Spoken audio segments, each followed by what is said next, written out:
Here's the 0-1. This is going to be a tough play. Bryant, the Cubs win the World Series. Bryant makes the play. It's over. And the Cubs have finally won it all. 8-7-10. Late into the evening on November 2nd, 2016, the city of Chicago exploded in ecstasy. Their beloved Chicago Cubs, the longtime lovable losers of baseball, snapped the longest championship drought in American pro sports by winning the World Series for the first time in 108 years. Shortly following their win, Chicago landmarks were draped in Cubs gear, and the championship celebration parade became one of the largest gatherings in all of human history. It truly felt like a weight was lifted off the shoulders of Chicagoland. But why? How does the team belong to Chicago? How do Chicagoans share in the success of the Cubs in any tangible way? The franchise is a for-profit enterprise privately owned by the Ricketts family, and at any time, the team is made up almost entirely of players not from Chicago or even Illinois. Hell, you could say the same for Cleveland, who, despite losing that particular Game 7 to the Cubs, won a separate Game 7 in the NBA Finals earlier that year to snap a historic championship drought of their own. And in that case, at least their star player, LeBron James, was a hometown hero from Northeast Ohio. But part of what made that championship so sweet was the fact that he had returned to Cleveland after having left the city previously to form a super team in Miami for 4 years, proving just how tenuous these bonds between player and team can be. Look, I'm not trying to be the fun police here, and I'm definitely not making this video due to some existential crisis I suffered after my beloved Detroit Lions got knocked out in the divisional round of the NFL playoffs. Okay, maybe I am. Anyway, this video is not meant to critique the bonds we share with our sports teams. It's simply meant to explore why those bonds can be so strong in the first place. Let's dive in. Cheering for a pro sports team is rooted in a different kind of faith than cheering for an Olympic team or even cheering for a collegiate team. If you root for teams belonging to Penn State, UCLA, or any other university, there's a good chance that you or someone close to you attended that school. Granted, this isn't always the case. Michigan fans with no relation to the school are sometimes called Walmart Wolverines, but there's a good chance that you have a tangible connection to the school whose teams you support. The same can be said for national teams of any kind. Generally speaking, we root for the teams representing the country in which we were born, and the athletes that make up those teams were born in that country as well. Rooting for those teams brings us a sense of national pride, and there is a tangible connection in the sense that we were born in the same country of the athletes that we're rooting for, and they are representing our country through their play. But the connection to pro sports teams is a lot less tangible. Usually, we tend to root for teams that represent our geographic areas. I'm from Southeast Michigan, so my teams are Detroit-based. But what does that mean for them to represent Detroit? Obviously, they play their home games in Detroit, they practice in the area. There is a strong economic stimulus that pro sports teams bring to their city.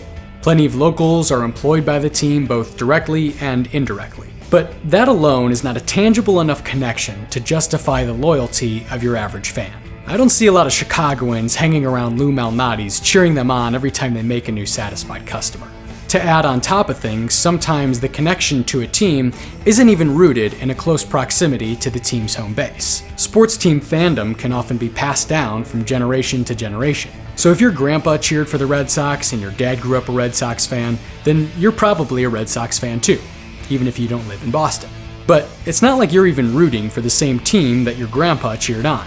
The players and staff that made up the Red Sox of your grandpa's youth are a completely different set of individuals than the players and staff that make up the Red Sox today. Although, at least there are degrees of separation to be found.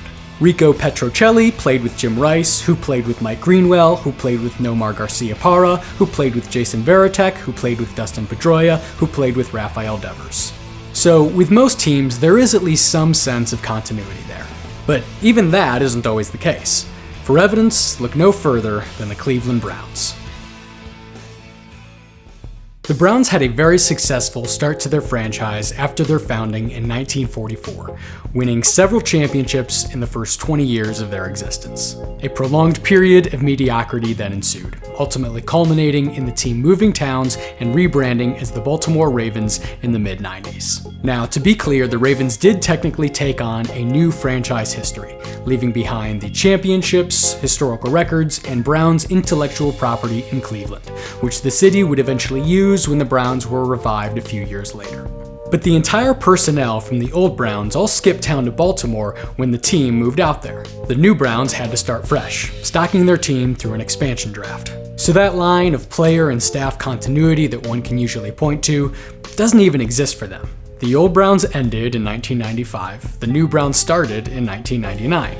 But at least Cleveland got their team back. Sort of. So what happens when your team packs their bags for greener pastures and just never comes back?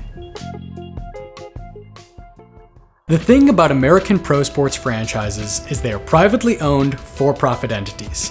Emphasis on the profit. So when a city isn't providing the owners with the kind of return that they would like to see, there's not much stopping them from just picking up the franchise and taking it somewhere else. This is a tale all too familiar to Seattle, St. Louis, and now Oakland, amongst many other cities. The Supersonics, the Rams, the Raiders, and the A's have all moved from their longtime hometowns, apparently due to a lack of public funding for new arenas and stadiums. Because, the multi-billionaire owners need taxpayers to pay for renovations that they could pay for themselves. It's not just new stadiums that cause teams to move, though. That's often used as the excuse to simply move the team to a larger, more profitable market.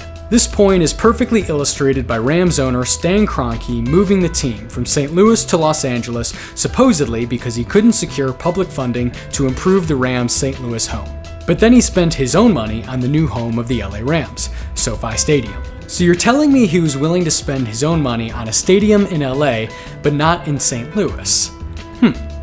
Interesting. It's almost like owners can find the money for new stadiums when they're headed to the city they wanted to go to all along. And so these proud cities have lost their teams as the franchises either undergo complete rebrands or, perhaps more painfully, retain their nickname as they represent a new city. But to be fair, this practice of franchise owners skipping town for greener pastures has been around for a lot longer than we may realize. It's just that some teams have been relocated for so long that we didn't realize they were relocated in the first place. Hell, my Lions and Pistons were both originally based in smaller markets. The Lions were originally the Portsmouth Spartans, and the Pistons were originally the Fort Wayne Zollner Pistons. Both eventually moved to Detroit for the higher profitability associated with a larger market. And they are far from the only teams to have done this. The Bears, Commanders, Cardinals, Chiefs, and Colts are just some examples from the NFL alone of other teams who have skipped town. But there is one team with an abnormally small market that has managed to stay put, despite the NFL's hyper-focus on large markets and maximum profitability. That team is the Green Bay Packers. And look, it gives this Lions fan no joy to say anything positive about those cheeseheads. But the way their franchise is structured is pretty cool. The Packers were formed in 1919 in the relatively small market of Green Bay, Wisconsin. And like many other small market teams of their time, they experienced money troubles pretty quickly. But unlike other small market franchises that jettisoned off to larger cities, Packers founder Curly Lambeau was set on keeping the team in Green Bay. So he organized a group of local movers and shakers to found the Green Bay Football Corporation, in which individuals could buy stock. But as cool as that was, it wasn't enough to make the team a publicly investable entity. They knew that in order to keep the team in Green Bay, they had to remove any financial incentive from owning a stake in the team. And so it was written in the Articles of Incorporation that if the franchise was ever sold, any and all profit would go to the Sullivan Wall and Post of the American Legion in order to build a proper soldiers' memorial. The beneficiary was changed later on to the charitable nonprofit Green Bay Packers Foundation, but the point remains the same. In the event of a sale, the shareholders don't profit. And of course, that sale would require the consensus of their over 500,000 shareholders, so I don't see it happening anytime soon. Could you at least sell your share on the secondhand market and profit off the difference? Well, the shares are non-transferable unless you sell your stock back to the team for a fraction of what you paid, so good luck with that.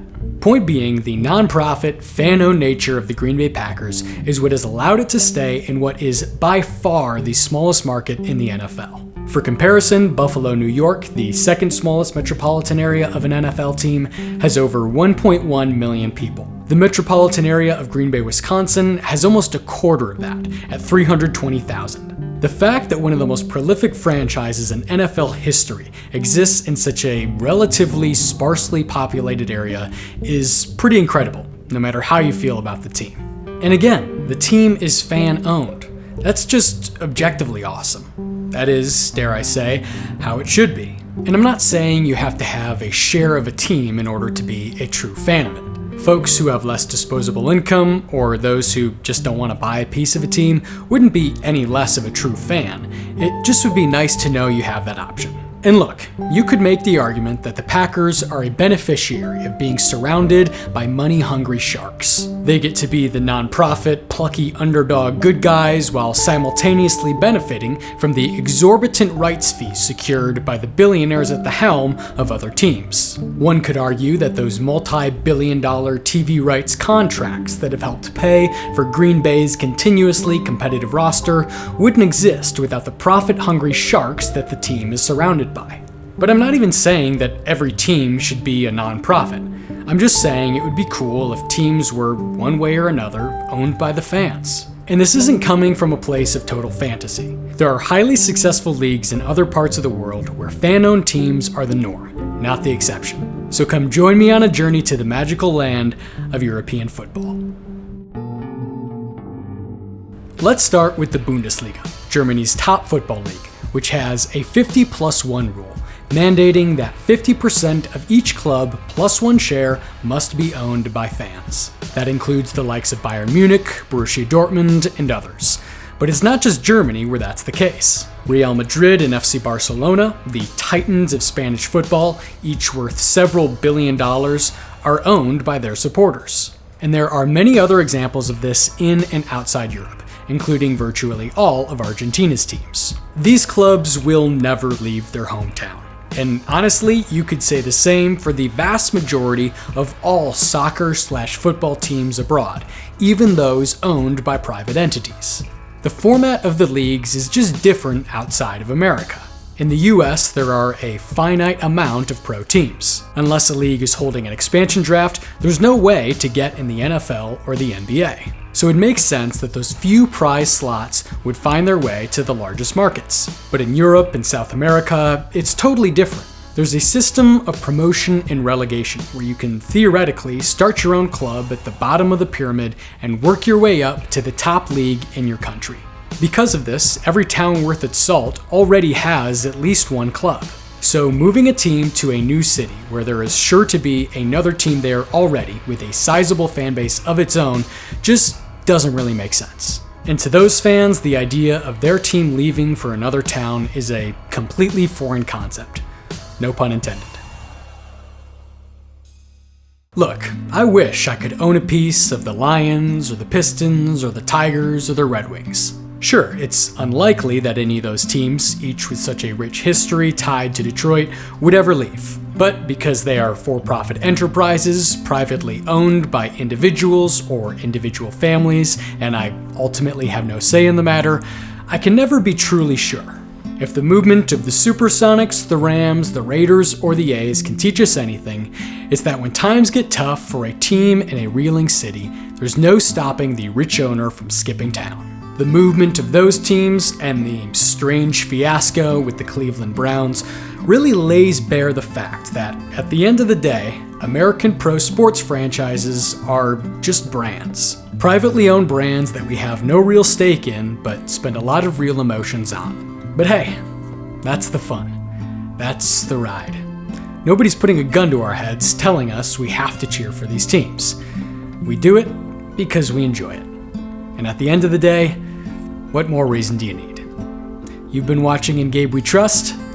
Thanks for stopping by.